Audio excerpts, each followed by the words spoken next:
যে দেশে মুসলমানদেরকে দ্বিতীয় শ্রেণীর নাগরিক করা হয়েছে, শুধু মুসলমান নয়, যে কোনো ধর্মীয় সম্প্রদায়, মানে একটা বিশেষ ধর্ম সম্প্রদায় যেটা সেখানে খুব মেজরিটি, সেটা বাদ দিয়ে গণতান্ত্রিক দেশ ভারত, তারা এই ব্যাপারে কোনো টু শব্দ করে না। তাদের হচ্ছে মানে তোরা যে যা বলিস ভাই, আমার সোনার হরিণ চাই, আমার সোনার শেখ হাসিনা থাকলেই যেন সব। ভারতে বাংলাদেশের কিছু ডায়াসপোরা, বিশেষ করে ট্রাইবাল ডায়াসপোরা, তারা পার্বত্য চট্টগ্রামকে ভারতের সাথে মিশিয়ে দেওয়ার জন্য বা 47-এর যে বিভাগ এটাকে ভুল ছিল, এই ধরনের তারা আন্তর্জাতিক আদালতে যাওয়ার জন্য দাবি করছে। এই ধরনের যে কর্মকাণ্ডগুলো হচ্ছে, এবং বঙ্গসেনা একটা ফ্যাক্টর। এটা তো নিউ ফেনোমেনা, ওরা তৈরি করছে, নতুন একটা বয়ান তারা এটা তৈরি করছে। কিন্তু একটা জাতি জন্ম হয়েছে একবার 47-এ একরকম, তারপরে আবার বঞ্চনার শিকার হয়েছে, আবার 71-এ পূর্ণাঙ্গ স্বাধীনতা পেয়েছে। আমাদের কৃষ্টি, কালচার, ঐতিহ্য এটার সাথে সম্পূর্ণরূপে পার্থক্য হয়ে গেছে। মানে মানে রেস্ট অফ দি যে ইয়েটা আছে, ভারতের যে অংশটা বা এখন যে যে ভারত রয়েছে তার।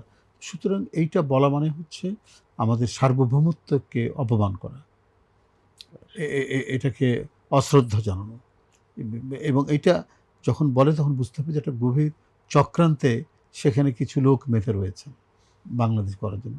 এটা একটা মানে একটা রক্ত স্নাত পথে যে দেশের স্বাধীনতা অর্জিত হয়েছে, সেই দেশকে আপনার কী বলে 47-এর আগে নিয়ে যাবেন। 47-এ তো জনগণের ভোটাভুটির মাধ্যমে সেই সময় ইয়ে হয়েছে, দেশ ভাগ হয়েছে। আমরা বাংলা কী বলে সেই সময় পূর্ব পাকিস্তান হয়েছে, পরে আবার যখন আমরা ওই পশ্চিমাদের দ্বারা বঞ্চনার শিকার হয়েছি, তখন মানে পূর্ণাঙ্গ স্বাধীনতা যুদ্ধের মধ্যে দিয়ে জাতিটা পাওয়া। তো এতই সোজা।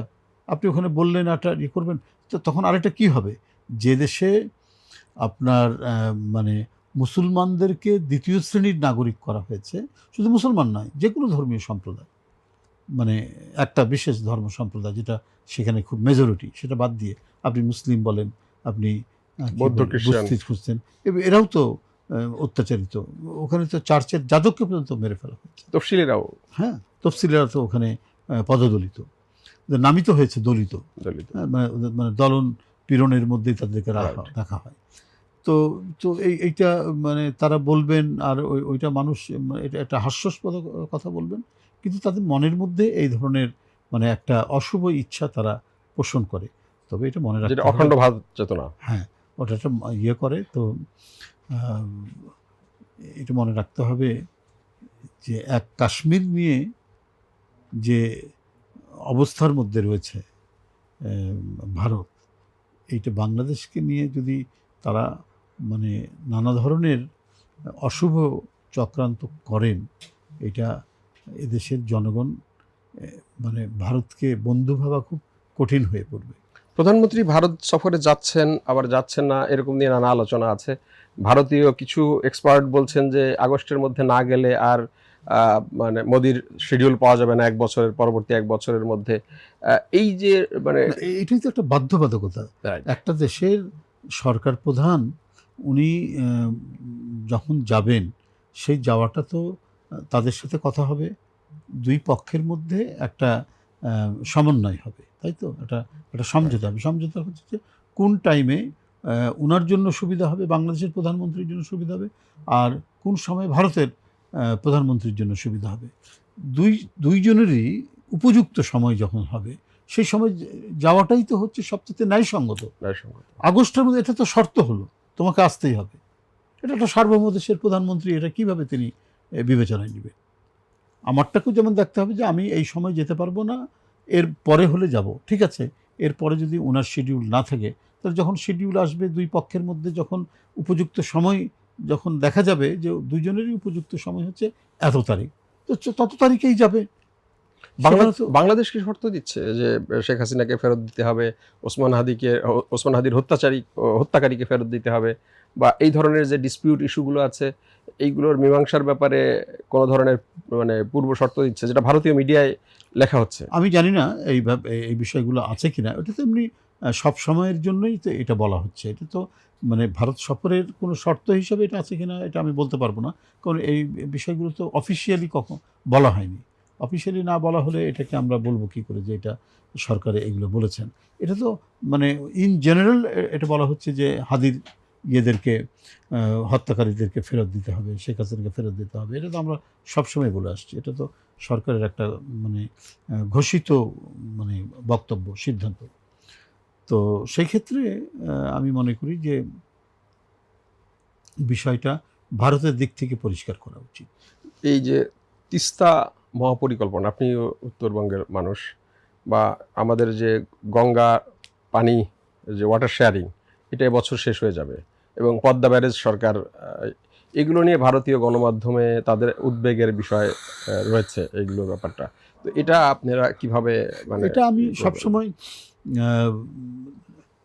ন্যাশনাল ইন্টারেস্টে যেটা ভালো হবে সেটা আমরা করব। ন্যাশনাল ইন্টারেস্টে আমি মনে করি পদ্মা ব্যারেজটা উপযুক্ত সিদ্ধান্ত নিয়েছে সরকার, কারণ এই পদ্মার উজানের দিকে বাঁধ দিয়েছে ভারতের নিজস্ব সীমানার মধ্যে।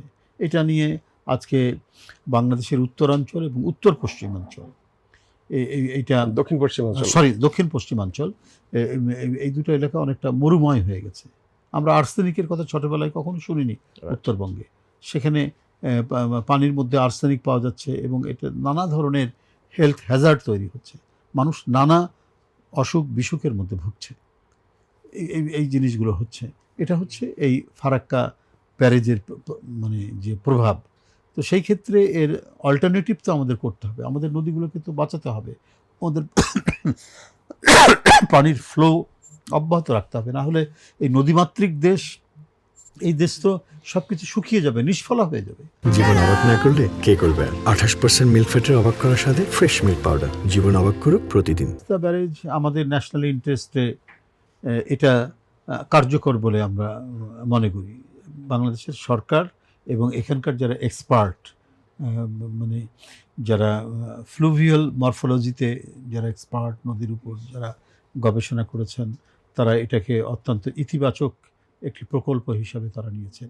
তো সেই প্রকল্পে যেখান থেকে আমরা মানে অর্থায়ন পাবো, ভালো অর্থায়ন পাবো, এবং যারা এই প্রজেক্টে সহায়তা করবে, এখানে ইপিজেড হবে, এখানকার মূলত এগুলো তো এগ্রিকালচার এরিয়া, তিস্তার উজানের ডান দিকে বাম দিকে বরেন্দ্র, হ্যাঁ, তারপরে আরেকটু পাশে গিয়ে উত্তরাঞ্চলে বরেন্দ্র অঞ্চল আছে, সেখানে যে বিশেষ করে আন্ডারগ্রাউন্ড ওয়াটার ডিপ টিউবের কারণে পানি অনেক নিচে নেমে যাচ্ছে। তো সুতরাং এখানে সারফেস ওয়াটার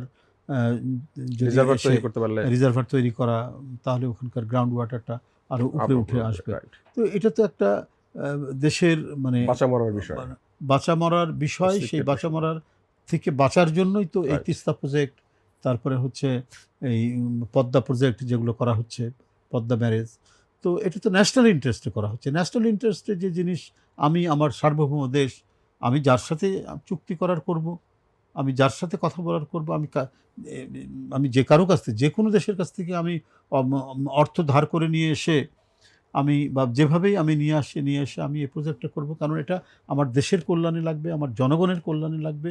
আমার দেশ মানে একটা ডেজার্টিফিকেশন থেকে, মরুময় অবস্থা থেকে আবারও সেই নদীমাতৃক দেশ, জলাভূমির দেশে পরিণত হবে। চায়না তিস্তা ব্যারেজের ব্যাপারে বহুদিন ধরেই আগ্রহী, আবার ভারত তাদের এই যে চিকেন নেকের সীমাবদ্ধতার কারণে সেটা নিয়ে এক ধরনের উদ্বিগ্ন আছে। তো এই প্রেক্ষিতে আপনারা কিভাবে চিন্তা করছেন তিস্তা ব্যারেজ, যেহেতু প্রধানমন্ত্রী পার্লামেন্টে বলেছেন যে কোনো মূল্যে আমরা করব? নিঃসন্দেহে এটা, ওই তো বললাম, যেহেতু ন্যাশনাল ইন্টারেস্টে, এবং যার কাছে আমাদের এই ন্যাশনাল ইন্টারেস্টটা মানে ইয়ে হবে, প্রোটেক্ট হবে, আমরা তার কাছ থেকেই সহযোগিতা নিব। আমার এখানে অর্থায়ন লাগবে, এখানে মানে কারিগরি জ্ঞান লাগবে, এখানে অন্যান্য যত লজিস্টিক যেগুলো লাগবে, সেটা আমরা সহজে যার কাছ থেকে পাবো, যারা আমাদের ন্যাশনাল ইন্টারনাল অ্যাফেয়ার্সে কখনোই হস্তক্ষেপ করে না। এইরকম কোনো দেশ থাকলে তার কাছ থেকে নেওয়াটাই আমি বেটার মনে করি, এবং এটা জাতীয় স্বার্থে তাই হওয়া উচিত। এবং আমাদের প্রধানমন্ত্রী, আমি মনে হয় যে সেই দিকটাই তিনি বিবেচনা করবেন। রাইট। চায়নার প্রসঙ্গ যেহেতু আসলো, আপনি জানেন প্রধানমন্ত্রীর চায়না সফর করে আসলেন, এবং এরপরে চাইনিজ প্রেসিডেন্ট বলেছেন যে চায়না, মিয়ানমার, বাংলাদেশ একটা ইকোনমিক করিডোরের বিষয় বলেছে, এবং এই করিডোরের বিষয়টা আমরা সবাই জানি এটা একটা অত্যন্ত পজিটিভ বিষয়, কিন্তু এর পাশাপাশি অন্যান্য দেশের কিছু বাধা এবং চ্যালেঞ্জের বিষয়টা আছে। বিএনপি সরকার এই বাধা এবং চ্যালেঞ্জ মোকাবেলা করে এই করিডোরের বিষয়টা কিভাবে এগিয়ে নিতে চায়? স্টাডি করে নিশ্চয়ই সরকার বিষয়টি দেখবেন, এবং আমার মনে হয় এটা তো আমরাও নানাভাবে নানা সময়ে এটা বলে এসেছি, এই করিডোরটা হলে বাংলাদেশের অর্থনৈতিক অ্যাক্টিভিটিস, ইকোনমিক অ্যাক্টিভিটিস আরও বেড়ে যাবে, এবং এটা বাংলাদেশের জন্য কল্যাণকর একটি করিডোর হিসাবে এটা বিবেচিত হবে। আমাদের ব্যবসা বাণিজ্য, আমাদের ভাবের আদান প্রদান, আমাদের সাংস্কৃতিক আদান প্রদান, এবং আমাদের শিক্ষা সংস্কৃতি সব কিছুই মানে এই করিডোরটা হলে পরে একটা ব্যাপক মানে একটা দুয়ার খুলে যাবে, একটা বিরাট গেট ওপেন হয়ে যাবে আর কি। বিএনপি সরকার রোহিঙ্গা সমস্যা দুবার সমাধান করেছে, জাতীয় নিজস্ব উদ্যোগেই করেছে, একবার প্রেসিডেন্ট জিয়াউর রহমান, একবার বেগম খালেদা জিয়া। এখন রোহিঙ্গা সমস্যাটা বাংলাদেশের জন্য সবচেয়ে বড় একটি সমস্যা হয়ে দাঁড়িয়েছে, বাট আমাদের জাতীয় উদ্যোগের জায়গাটাতে কতটুকু মনোযোগী বিএনপি সরকার? না, বিএনপি সরকার আমি আশা করি এ ব্যাপারে অত্যন্ত বেশি মনোযোগী হবেন এবং হয়েছেন, অনেক বেশি কনসার্নড এ ব্যাপারে।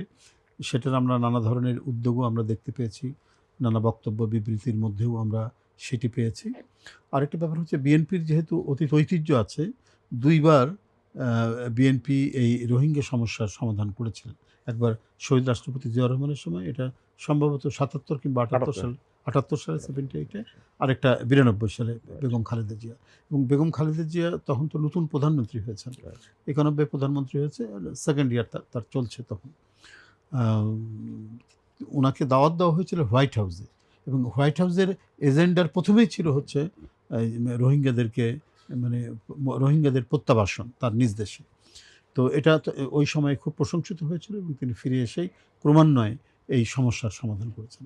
আমার বিশ্বাস তাদের জ্যেষ্ঠ পুত্র জনাব তারেক রহমান এ ব্যাপারে কনসার্ন, আমি যতটুকু জানি, এবং কূটনৈতিক তৎপরতার মাধ্যমে এই সমস্যার, এই উদ্ভূত সমস্যার সমাধান তিনি করতে পারবেন। আচ্ছা, এই সম্প্রতি এই যে পাকিস্তান, টার্কি এবং সৌদি আরব একটা ডিফেন্স প্যাক্ট দেশীয় একটা করেছে, আমরা শুনতে পাচ্ছি যে বাংলাদেশ সেখানে যোগ দিতে পারে। আপনি এই ব্যাপারে আমার এই ব্যাপারে কোনো মতামত নেই। সরকারের পররাষ্ট্র বিষয়ক যে পলিসি, সেই পলিসিতে যারা কাজ করছেন, আমাদের মন্ত্রী প্রতিমন্ত্রীরা, তারা এ বিষয়ে ভালো জানবেন যে এখানে আমাদের অন্তর্ভুক্ত হলে আমরা অর্থনৈতিকভাবে এবং স্ট্র্যাটেজিক্যালি আমরা কতটুকু হব, মানে লাভবান হব, তারা বিষয়গুলি বিচার বিবেচনা করে তারা সিদ্ধান্ত নেবে। আপনি নিজে একবার দুইবার পার্টি অফিসের সামনে শাল পুড়িয়েছেন এবং শাড়ি পুড়িয়েছেন। আমি এটাকে আমাদের দেশীয় পণ্য প্রতি সহানুভূতির একটা জায়গা হিসাবেও আমি দেখতে চাই। বর্তমান সরকারের মানে মানে সবচাইতে যে মুখ্য স্লোগান সবার আগে বাংলাদেশ বাংলাদেশ, সেটার সাথে সামঞ্জস্যপূর্ণ। আপনি এই যে মানে বিদেশি পণ্য বয়কট করে, আপনি এখন বিএনপির মহাসচিব, বিদেশি পণ্য বয়কট করে দেশীয় পণ্য ব্যবহারের ক্ষেত্রে কি ভাবনা? না, ভাবনার কিছু নাই। মানে আমি এমনিতেই যতটুকু লেখাপড়া করেছি, যত সামান্য একটা স্বদেশি মুভমেন্ট এই বাংলায় বা উপমহাদেশব্যাপী আমি দেখেছি যে নিজে আত্মনির্ভরশীল হওয়ার কোনো বিকল্প নেই। এটা অনেক সংকট আছে, আছে, কিন্তু আমার যা আছে, আমার মোটা কাপড়, মোটা ভাত, এইটার উপরে যদি আমরা নিজেরা যদি সচ্ছল থাকি, আমরা যদি এটা এনশিওর করতে পারি, তাহলে আমাদের আর কারোর দিকে হাত পাততে হবে না। আমরা শুধু এইটা যে না আমরা এটা পারছি না, আমাদের তো চাইতেই হবে, বলতেই হবে, ওদেরকে খামাখা বলে লাভ কী। এইটা এক ধরনের মনের মধ্যে একটা পরাধীনতার একটা মনোভাব থেকে যায়। এইটা আমি কেন জানি কখনোই মেনে নিতে পারি না। যেমন ধরুন, একসময় ভারত থেকে গরু আসতো, তো গরু একসময় বন্ধ করে দিল ভারত। তো আমরা কি তাতে আমাদের কোনো অসুবিধা হয়েছে, সমস্যা হচ্ছে, ঘাটতি হয়েছে? এমন মানে ফার্মিং ব্যবস্থা গড়ে উঠেছে গ্রামে গঞ্জে শহরে বিভিন্ন জায়গায়, যে আমাদের কোরবানি ঈদের সময় আমাদের গরু উদ্বৃত্ত থাকছে। এবারও কয়েক লাখ গরু মানে বিক্রি হয়নি। এত সাফিসিয়েন্ট আমাদের এখন মানে গরুর উৎপাদন হয়েছে, সেখানে বিভিন্ন ফার্ম হচ্ছে, ডায়েরি ফার্ম হচ্ছে, দুধ হচ্ছে। আমরা তো মানে যেটা বাসা বাড়িতে যে দুধটা খাওয়া হয়, তো দেশীয় দুধ। এখন আগে যেমন দেখতাম যে ওই বেবি মিল্ক আসতো, বেবি মিল্কের আমি এখন খুব কম দেখি, এতটা চোখে পড়ে না আর কি আগের মতো। তো এই যে স্বয়ংসম্পূর্ণ হয়ে ওঠা, আত্মনির্ভরশীল হয়ে ওঠা, এটা সত্যি মানে খুব ভালো লাগে, শুনতেও ভালো লাগে। আরেকটা ব্যাপার হচ্ছে যে একটা দেশ, পার্শ্ববর্তী দেশ, তার গণতান্ত্রিক দেশ নিঃসন্দেহে, এটা আমরা অবশ্য সবাই স্বীকার করি। গণতান্ত্রিক দেশ, যেখানে গণতান্ত্রিক দেশে অবশ্যই বিচার বিভাগ স্বাধীন থাকে, মিডিয়া স্বাধীন থাকে, সবাই কথা বলার স্বাধীনতা থাকে। কিন্তু বাংলাদেশে যে এত অন্যায় হয়ে যাচ্ছে, একটার পর একটা নির্বাচন, ভুয়া নির্বাচন, মানে যেখানে ভোটারদের উপস্থিতি নাই, গায়ের জোরে মিথ্যা কথা বলে একটার পর একটা কাজ করে যাচ্ছেন তৎকালীন মানে ফ্যাসিস্ট প্রধানমন্ত্রী, তো তাকে একেবারে নিঃশর্ত সমর্থন দিয়ে যাচ্ছে পার্শ্ববর্তী দেশ। এবং এই যে একটা আমরা যেটাকে বলে মিডনাইট নির্বাচন, আমরা আর মামুদের নির্বাচন, ইয়ের কি আমি আর ডামির নির্বাচন, এগুলো আমরা বলেছি না, একটা নির্বাচনকে এক একভাবে জনগণ সেটা ইয়ে করেছে, তার মানে কি বলে যে পদবি ব্যবহার করেছে, নির্বাচনের একটা নাম দিয়েছে। তো এই যে বাংলাদেশের মানুষের যে অবস্থা, মানুষ যে অধিকার বঞ্চিত, এই অধিকার বঞ্চিত মানুষ ভোট দিতে পারছে না, কথা বলতে পারছে না, গুম হচ্ছে, খুন হচ্ছে। আন্তর্জাতিক অর্গানাইজেশনগুলো তারা কনসার্ন, জাতিসংঘ থেকে বারবার কন্ডেম করা হয়েছে, বিভিন্ন ইন্টারন্যাশনাল রাইটস গ্রুপ বাংলাদেশে গুমের উপরে তারা প্রতিবেদন প্রকাশ করছে, বারবার তারা এই বিষয় নিয়ে এত কনসার্ন। অথচ গণতান্ত্রিক দেশ ভারত, তারা এই ব্যাপারে কোনো টু শব্দ করে না। তাদের হচ্ছে মানে তোরা যে যা বলিস ভাই, আমার সোনার হরিণ চাই, আমার সোনার শেখ হাসিনা থাকলেই যেন সব। এইটা নিয়ে মানুষের মধ্যে যে ক্ষোভ জন্মেছিল, সেই ক্ষোভেরই মানে কিছুটা অংশ আমিও ধারণ করেছি, যে এটা কী ধরনের কথা। আমরা তো ভারতকে রেসপেক্ট করি তার মানে কি বলে তার দেশের গণতন্ত্রের চর্চার জন্য, তাদের জুডিশিয়ারি, তাদের গণমাধ্যম, এগুলোর স্বাধীনতার জন্য। সেই ভারতের পলিসি মেকাররা একটি ফ্যাসিস্ট গভর্নমেন্ট পার্শ্ববর্তী দেশের শুধুমাত্র সে তার আত্মা বিক্রি করে দিয়েছে সেই দেশে, এই কারণে তারা তার সমস্ত অন্যায় অবিচার, সে তার জনগণের বিরুদ্ধে যেটা করছে সেটাকে সমর্থন দিয়ে যাচ্ছে। এই কারণেই আমি এই মানে ভারতীয় পণ্য বর্জনের এই প্রোগ্রামটা করেছিলাম। এই প্রোগ্রাম কি আপনি এখনো রাখতে চান?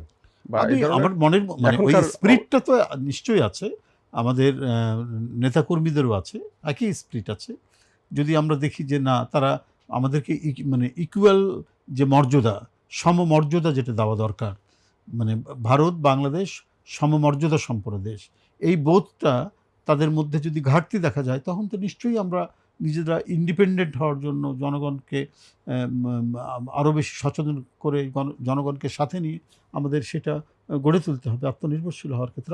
আপনাকে আমি বলি, আমাদের দেশে যে আমরা যখন সব বর্জন করছি, টুথপেস্ট, সাবান, অমুক তমুক, আমাদের দেশে যেগুলো টুথপেস্ট তৈরি হয়, টুথব্রাশ তৈরি হয়, এর বিক্রি বেড়ে গিয়েছিল।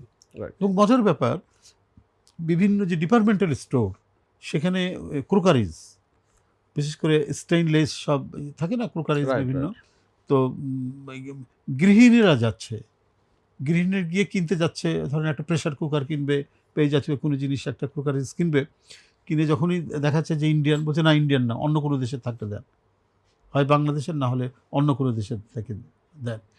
এই পরিস্থিতি সৃষ্টি হয়েছে মানুষের মধ্যে, সেই জাগরণ তৈরি হয়েছে যেন আমরা এটা ইয়ে করবো। আমাদের রসুন আমদানি করতে হয়, আমাদের আমদানি করতে হবে না। আমরা যদি কি বলে যে পার্বত্য চট্টগ্রাম এবং নীলফামারী, এই সমস্ত যেখানে রসুন উৎপাদন হয়, আদা উৎপাদন হয়, অন্যান্য যে সমস্ত জায়গায় আমরা এটাকে আরও কি বলে যে সামার অনিয়ন তৈরি করব, এই মশলাগুলো, মশলা জাতীয় যে উপাদানগুলো রয়েছে আর কি, আদা রসুন, এগুলো আমরা উৎপাদন করতে পারবো এবং বেশি মাত্রায় উৎপাদন করতে পারবো।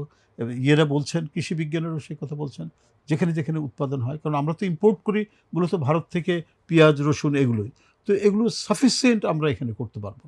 তো ফলে আমাদের যে মুখ চেয়ে থাকা, যে আমরা ওখান থেকে ইম্পোর্ট করে নিয়ে আসার পর এখানে ইয়ে করব।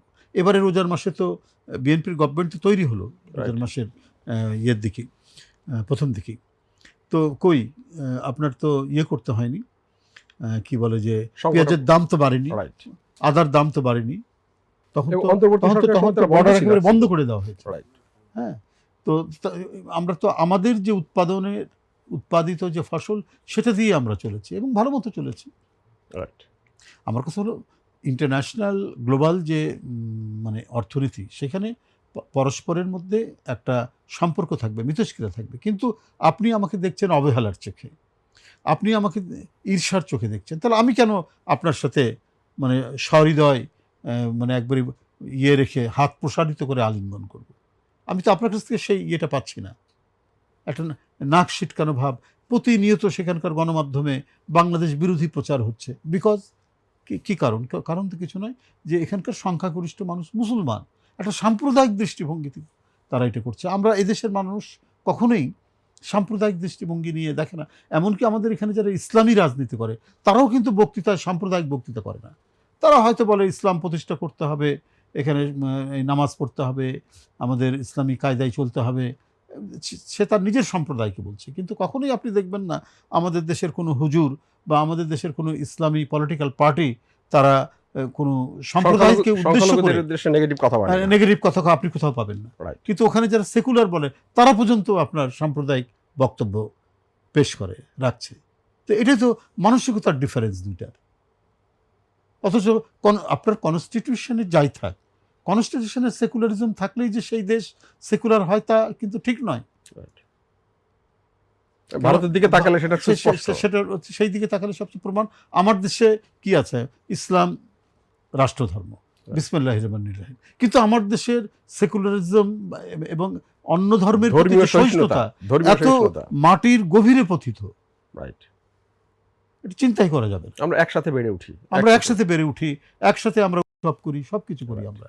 এখানে কেউ একজন আমার কোনো হিন্দু বন্ধু বা সহকর্মী যেই থাকুক না কেন, আমরা কি করি? যদি আমাদের যদি কোনো কথাও হয় কোনো কিছু নিয়ে, ধরুন এই ওরা মাইন্ড করতে পারে, আমরা কোনো হিন্দু বন্ধুর সামনে কোনো সমালোচনা করি না। যদি কোনো সাম্প্রদায়িক কোনো বিষয় আসে বা আসে, না মাইন্ড করতে পারে, দরকার নেই, ওই আলোচনাটা অ্যাভয়েড করে যায় আমরা। এমনকি ধরেন ন্যাচারালি মুসলমানরা আমরা গরুর মাংস খাই, আমাদের কোনো সহকর্মী বা কেউ আসলে পরে আগে বলে দেয় যে ভাই এখানে গরুর মাংস আছে, তুমি এটা বাদ দিয়ে মাছ বা অন্য যা আছে এটা খাও আর কি। আমরা তাকে উল্লেখ করে মানে বিশেষ আয়োজনটা করে রাখি। হ্যাঁ, বিশেষ আয়োজনটা করে রাখি যে ওরাও আসতে পারে। অতএব আমরা ছাগলের মাংস বা গরুর মাংস, খাসির মাংস আমরা রেডি করে রাখলাম, বা চিকেন থাকলো, থাকলো, এটা করি। এই যে আমাদের মানে মানসিকতার যে উদারতা, এটা আমরা সেখান থেকে ওইরকমভাবে পাই না। এটাই হলো দুর্ভাগ্যজনক।